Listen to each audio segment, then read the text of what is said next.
한국폴리텍대학 윤미진 교수입니다. 이번 시간은 출판 미디어의 확장 두 번째 시간, 책의 구성에 대해서 살펴보도록 하겠습니다. 질문을 드리겠습니다.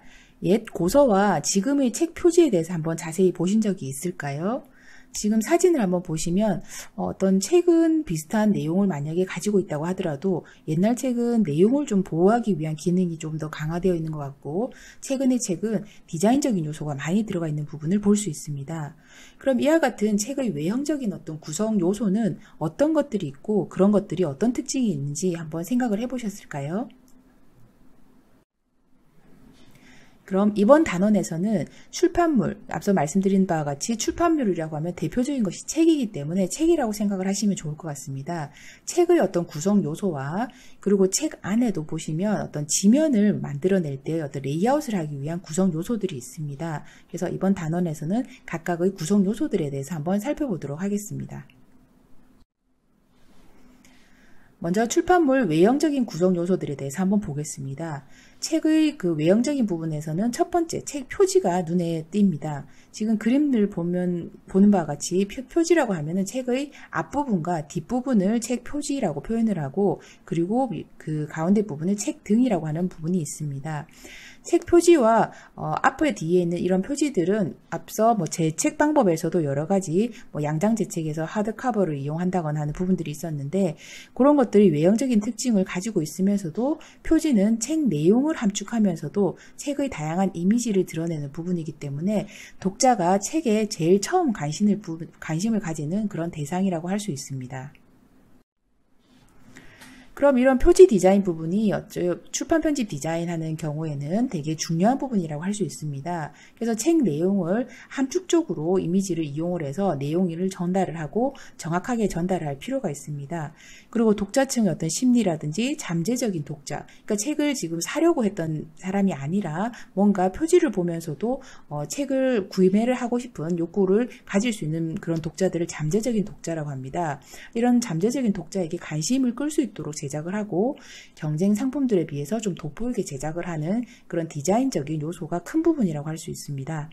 그래서 앞 표지에는 주로 책의 제목이나 부제, 그리고 필자명이나 이미지, 그리고 어떤 발췌문이나 또는 출판사에 대한 로고나 심벌 같은 게 들어가게 됩니다.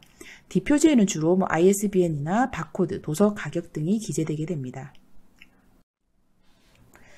다음은 책 등입니다. 책을 제본했을 때 여러 가지 어떤 제본 또는 재책 방법이 있었는데요. 그 제본을 하게 되면 책의 두께만큼 옆면에 생기는 부분을 보통 책 등이라고 표현을 합니다.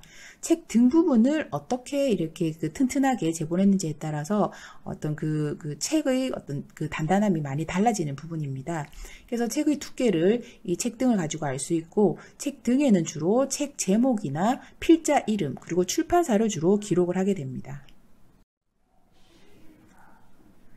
다음은 책 날개입니다. 요즘의 책들은 대부분 책 날개를 가지고 있는데요. 이것은 접융 표지 또는 접은 표지라고 합니다.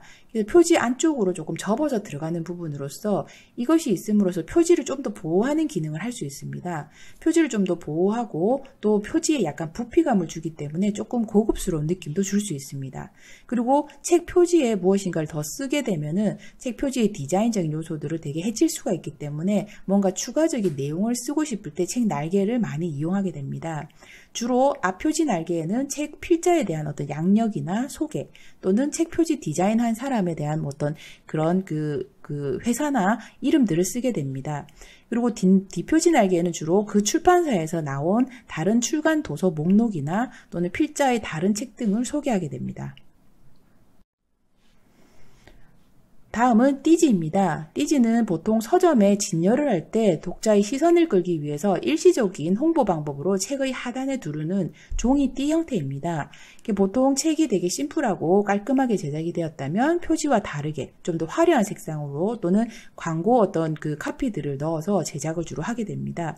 최근에는 이러한 띠지 부분도 다양한 디자인 요소들로 활용이 가능하기 때문에 어떤 그 고급 용지를 사용한다거나 아주 그 디자인 요소들을 많이 활용하고 있습니다.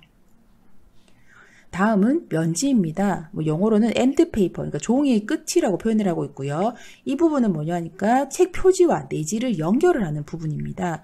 주로 조금 이런 그 장력이 있다거나 약간 이제 좀 텐션이 있는 그런 부분을, 그런 것들의 특징을 가지고 있는 종이를 이용을 해서 튼튼하게 책 표지와 내지를 연결을 하는 부분이라고 할 수 있습니다.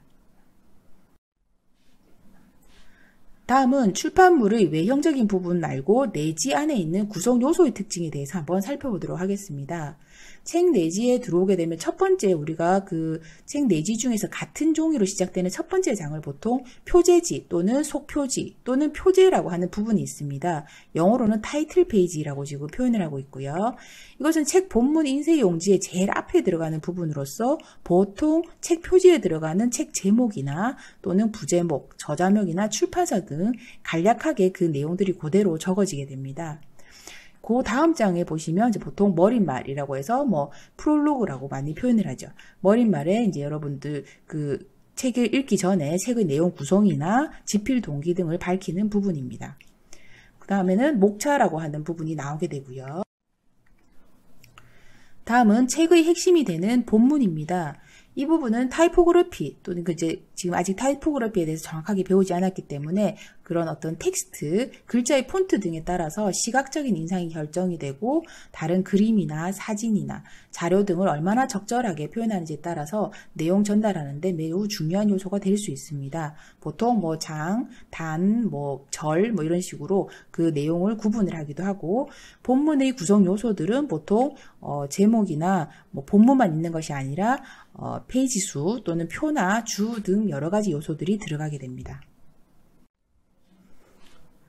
다음은 책의 본문 뒷부분입니다. 맨 뒷부분에는 주로 참고 문헌이나 찾아보기 또는 이제 판권면 그리고 후기 등이 들어가게 됩니다. 여기서 판권이 아주 중요한 부분이 될 수 있는데요. 이런 저작권들을 명시하는 난이기 때문에 주로 책 제목이나 발행 연월일, 발행인, 발행처, 인쇄인, 디자이너, 그리고 번역회사, 인쇄나 제본처 등을 기록을 하게 됩니다. 최근에는 이러한 판권이 책 본문 뒷면에 들어가지 않고 중요성들이 점점 높아지기 때문에 책의 앞에 기재되기도 합니다. 다음은 이제 그 작업을 할 때, 특히 편집 디자인 작업을 할 때 그 책의 지면, 하나의 페이지를 어떻게 그 페이지 안에 어떤 요소들이 들어가 있는지를 한번 보기 위해서 지면 레이아웃 구성 요소에 대해서 한번 살펴보도록 하겠습니다. 그 용어 중에서 먼저 판형이라는 용어가 나옵니다. 판형이라는 것은 이제 인디자인이라는 프로그램을 작업을 하게 되면 맨 처음에 설정하는 책의 크기입니다. 그래서 책의 크기 또는 책의 규격을 이런 그 출판 분야에서는 판형이라고 보통 이야기를 합니다. 이러한 판형에 따라서 이 책을 어떠한 종이 크기에다가 찍을 것인지도 판단이 되기 때문에 판형 규격에 따라서 종이 선택을 또 하게 됩니다. 그래서 종이에 대해서도 조금 더 살펴본다면 종이의 규격이나 종이의 크기는 일반적으로 KS 표준 규격에 따라서 판형에 따라서 A열과 B열로 나눠가지고 사용을 하게 됩니다. 보통 A4, 뭐 B5 이런 용지들 많이 들어보셨죠? 그래서 그런 용지들은 이제 전지를 기준으로 해서 A전지, 뭐 B전지들을 기준으로 해서 그 종이를 얼만큼 잘라서 쓰는지에 따라서 우리가 지금 사용하시는 뭐 A4지, B5지 같은 것들이 나오게 됩니다.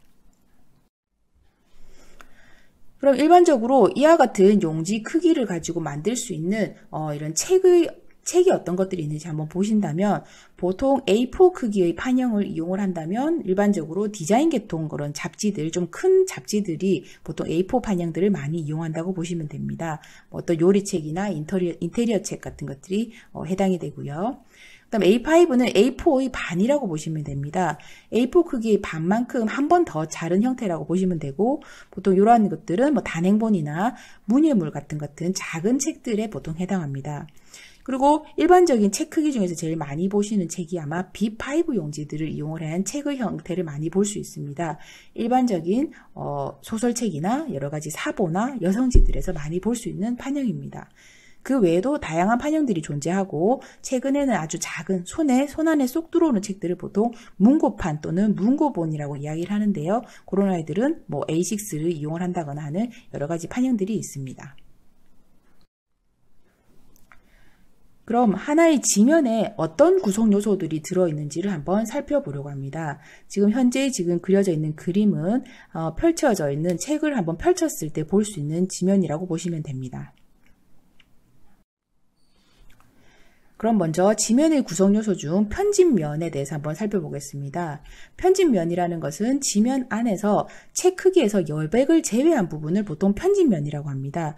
그러니까 책을 보시면은 상하 좌우에 여백이 충분히 있죠.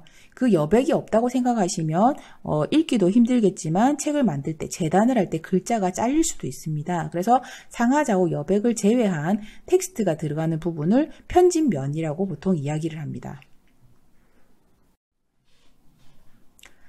다음은 재단선입니다. 이와 같이 자르기 위한 그런 선을 재단선이라고 하고 실제 책 크기만큼 재단을 하기 위해서 표시한 부분 이것을 재단선 또는 크롭마크라고 표현을 합니다. 다음은 여유선입니다. 여유선은 이런 부분에 이미지를 이용을 한다거나 색상을 많이 그 지면을 구성을 할 때 만약에 깔았다면 그 재단선에 맞춰서 색상이 들어가 있으면 잘못 재단을 한 경우에는 하얀색 여백이 보일 수 있습니다. 그래서 조금 더 여유롭게 구성 요소들을 배치하기 위해서 맞춰주는 선을 여유선 또는 돌연 또는 분리드라고 표현을 합니다. 다음은 중앙 맞춤표입니다. 이건 레지스트 마크라고 해서 어떻게 보면 약간 전문적인 용어입니다. 보통 인쇄를 하게 될 때 우리가 색상을 보통 사용을 할 때 뭐 컬러 색상을 사용한다라고 하면은 컬러가 많은 색깔이라고 생각할 수 있겠지만 CMYK라고 해서 4가지 색상을 잘 맞춰서 비율을 조절을 해서 우리가 모든 색상들을 재현할 수 있습니다. 그런 색상들을 재현한다고 할 때 어떤 각각 다른 색상의 판이 어떤 일정하게 뭔가 맞출 수 있는 기준이 필요한데 그 기준을 바로 중앙 맞춤표라고 합니다. 다음은 마진입니다. 마진은 아까 지면에서 편집면을 제외한 상하 좌우에 보이는 부분들 여백을 마진이라고 표현합니다. 그리고 다음은 단입니다. 단은 여러분들이 알다시피 문자를 정렬한 어떤 세로 길이의 영역을 나눠 놓은 부분을 단이라고 하고 단과 단 사이의 간격을 단간격 또는 단간이라고 이야기합니다. 이상입니다.